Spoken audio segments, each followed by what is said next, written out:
ইউএসএতে নিজের বাগানে সরিষা ফুল ফুটেছে। ফুল দেখতে গিয়েই আজ তুললাম পালং শাক, আর সেই সঙ্গে ধরা পড়ল কিছু সুন্দর স্মৃতি।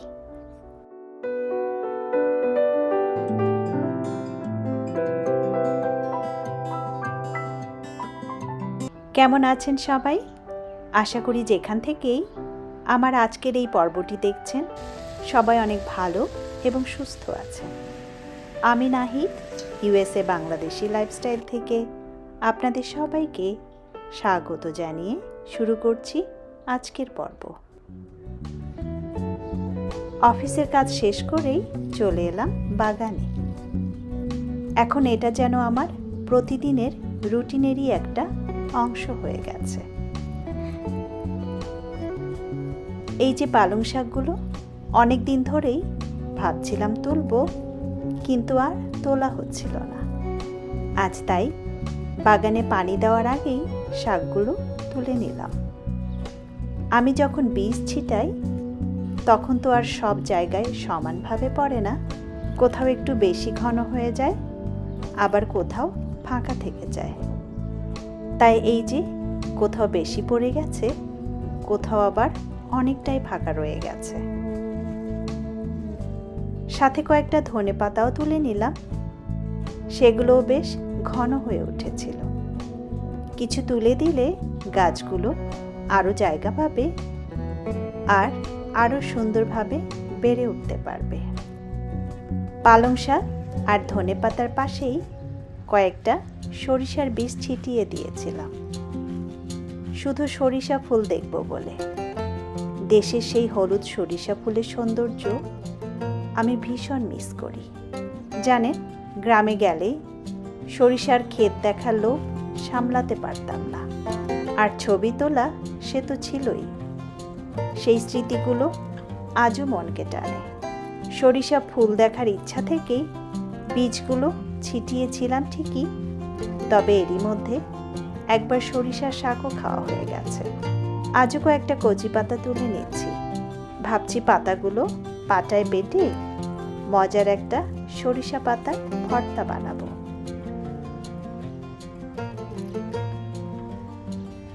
আজ বিকেলে নরম আলোয় যখন ফুলগুলো দুলছিল, তখন মনে হলো এই সুন্দর মুহূর্তগুলো ক্যামেরা বন্দি করে রাখি।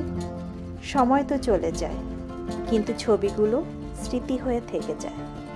হঠাৎ বারান্দার দিকে তাকিয়ে দেখি মিকি আর মিনি বসে আছে। ওদের দেখে মনে হলো আজকের বিকেলটা আরও একটু বিশেষ করে রাখা যায়। তাই স্বপ্নকে বললাম আমার আর মিনির কয়েকটা ছবি তুলে দিতে। সরিষা ফুলের পাশে দাঁড়িয়ে সেই ছোট্ট মুহূর্তগুলো যেন আমাকে এক নিমেষে দেশের সেই শৈশবে ফিরিয়ে নিয়ে গেল।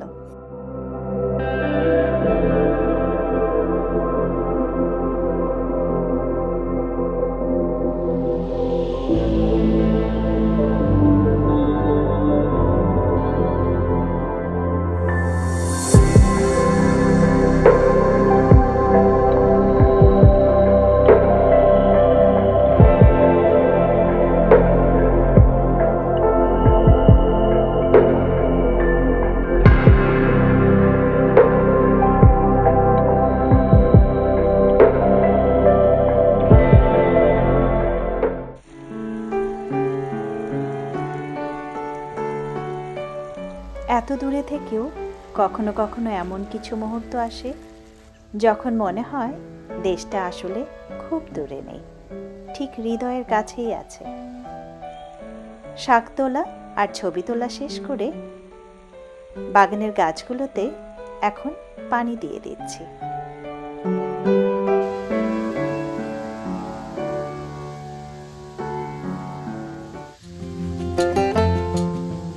বিকেলের আলোটা পড়ে আসছে, চলো এখন গিয়ে রান্নাটা শেষ করে ফেলি।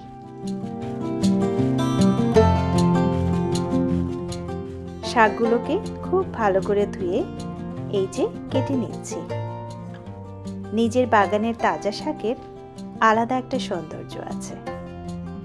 এত সবুজ, এত টাটকা যে মনেই হচ্ছে যেভাবেই রান্না করি না কেন নিশ্চয় খুব সুস্বাদু হবে। আজ এই পালং শাকগুলোকে রান্না করব চিংড়ি দিয়ে।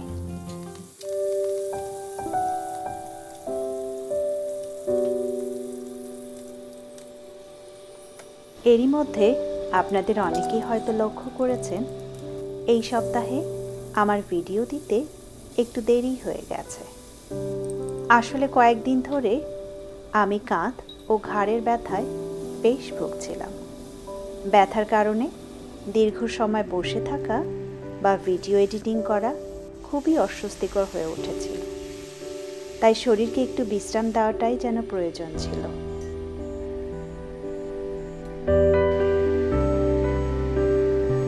আমরা যারা দীর্ঘ সময় কম্পিউটার, ল্যাপটপ বা মোবাইল ব্যবহার করি তাদের মধ্যে এই ধরনের সমস্যা খুবই সাধারণ। বিশেষ করে অনেকক্ষণ ঘাড় নিচু করে মোবাইল দেখা, একই ভঙ্গিতে দীর্ঘ সময় বসে কাজ করা, অথবা সঠিক ভঙ্গিতে না বসে কম্পিউটারে কাজ করলে ঘাড়, কাঁধ এবং পিঠের পেশিতে অতিরিক্ত চাপ পড়ে। তাই চেষ্টা করুন একটানা দীর্ঘ সময় বসে না থাকতে। মাঝে মধ্যে উঠে একটু হাঁটুন, হালকা স্ট্রেচিং করুন, আর কাজের ফাঁকে ফাঁকে শরীরকে কিছুটা বিশ্রাম দিন। ছোট ছোট এই অভ্যাসগুলোই ভবিষ্যতে অনেক বড় অস্বস্তি থেকে আমাদেরকে রক্ষা করতে পারে।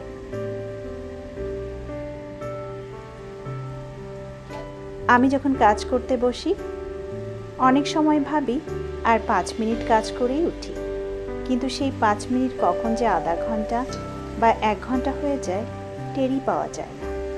তার উপর অনেক সময় সোজা হয়ে বসেও কাজ করা হয় না। এই ধরেন কখনো বিছানায় বসে কাজ করি, কখনো টেবিল চেয়ারে বা কখনো সোফায় বসে। এই ছোট ছোট অনিয়মগুলোর কারণে হয়তো গত কয়েকদিন ধরে শোল্ডার পেইনে বেশ ভুগতে হয়েছে আমাকে। তাই ভাবলাম নিজের অভিজ্ঞতাটা আপনাদের সঙ্গেও শেয়ার করি। তবে এখন অনেকটাই ভালো আছি। আপনাদের দোয়া আর ভালোবাসা সব সময় আমার সঙ্গে আছে বলেই হয়তো দ্রুত সুস্থ হয়ে উঠছি। আপনাদের সাথে কথা বলতে বলতে রান্নাটা তো অনেকটাই প্রায় হয়ে এলো। আর ওদিক থেকে শুনতে পেলাম স্বপ্নও গিটার বাজাচ্ছে। এমনিতেও খুব একটা নিয়ম করে বাজায় না, কিন্তু মাঝে মাঝে হঠাৎ করে নিজের ঘরে বসে গিটার হাতে নেয়। আমি যখন নিচে রান্নাঘরে বা অন্য কোনো কাজে ব্যস্ত থাকি তখন কাজ করতে করতেই ওর গিটারে সুর ভেসে আসে।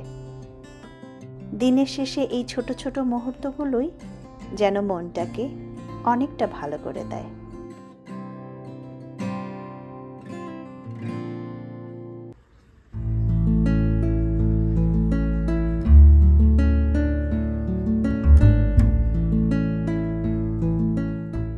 আপনাদের মধ্যে যারা কখনো কাঁচা সরিষা পাতার ভর্তা খেয়ে দেখেননি, সুযোগ পেলে একবার অবশ্যই খেয়ে দেখবেন।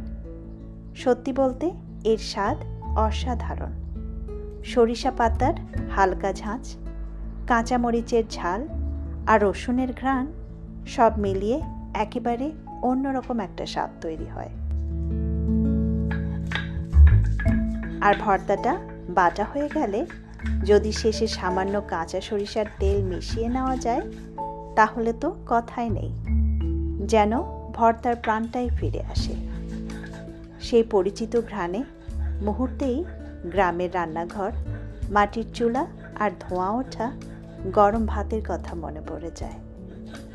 গ্রামের মানুষজন নিশ্চয়ই এই খাবারের সঙ্গে বেশ পরিচিত। বিশেষ করে জ্বর সর্দির পর যখন মুখে কোনো স্বাদ থাকে না তখন এমন সরিষা পাতার ভর্তা, লাউ পাতার ভর্তা কিংবা কচু পাতার ভর্তা গরম ভাতের সঙ্গে খেতে কিন্তু দারুণ লাগে। যেন এক নিমিষেই মুখের হারিয়ে যাওয়া স্বাদটা একদম ফিরে আসে। তবে একটা কথা বলে রাখি, সরিষা পাতা কাঁচা বেটে ভর্তা করা গেলেও লাউ পাতা আর কচু পাতা সাধারণত সেদ্ধ করে তারপর ভর্তা বানানো হয়। আমরা যখন গ্রামে ছিলাম তখন আমাদের গ্রামের বাড়িতে জ্বরের পর গরম ভাতের সঙ্গে এইসব ভর্তা খাওয়ার একটা আলাদা চল ছিল। তখন হয়তো বুঝতাম না, কিন্তু আজ এত দূরে প্রবাসে বসে সেই স্বাদ আর স্মৃতিগুলো আরও বেশি করে মনে পড়ে। আমাদের দেশে গ্রাম বাংলার এই সহজ সরল খাবারগুলোর মধ্যে যে কতটা স্বাদ, কতটা মায়া আর কতটা স্মৃতি লুকিয়ে আছে, সেটা যারা খেয়েছেন তারা নিশ্চয় খুব ভালো করেই জানেন। আমার পালং শাক আর চিংড়ি দিয়ে রান্নার লাস্ট ফিনিশিংটা এখন দিয়ে দিলাম কিছুটা কাঁচা ঝাল আর ধনেপাতা দিয়ে। এই যে রান্নাটা একদম পুরোপুরি শেষ হয়ে গেল। আজকের ভিডিওটাকেও আর বেশি বড় করব না, কারণ এই ভিডিওটা তৈরি করতেও আমাকে বেশ কিছুটা সময় বসে কাজ করতে হয়েছে, তাই এবার একটু উঠতে হবে। আশা করি খুব শিগগিরই নতুন কোনো গল্প, নতুন কোনো অভিজ্ঞতা আর দৈনন্দিন জীবনের ছোট ছোট মুহূর্ত নিয়ে আবারও আপনাদের সঙ্গে দেখা হবে। সেই পর্যন্ত আপনারা সবাই ভালো থাকবেন, সুস্থ থাকবেন এবং নিজের যত্ন নেবেন। আপনাদের ভালোবাসা আর সমর্থনের জন্য সবসময়ই আন্তরিক কৃতজ্ঞতা জানাই। শুভরাত্রি।